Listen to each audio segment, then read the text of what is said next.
Leo naandika notes mkikopi. Kila mtu atoe kitabu chake.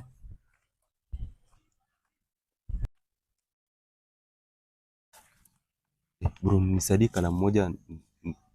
Una kalamu? Yangu nimesahau kwa nyumba.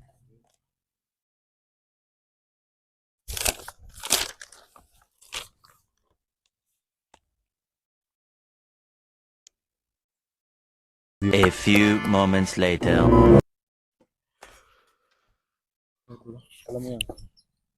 Kalamu yako? Ndio. Ulinipe? Nimekupea kalamu yangu sasa. Sasa hii kalamu yenye nimenunua hapa kwa kantina leo asubuhi unataka kusema ni yako? Umeshatoka hapa sasa. Venye tulikaa hapa. Nimekuja na kalamu ama nimemwona? Si umenunua kalamu? Wewe. Si nimekusaidia na kalamu sasa tu. Uko na evidence? Kwani hii kalamu ya 10 bob ninataka Bwana, kalamu nimenunua pia. Kwani hata hii kalamu pia nataka nikubeg naye. Yaache bwana. Hivi ndio hivyo. This is how you supposed to be.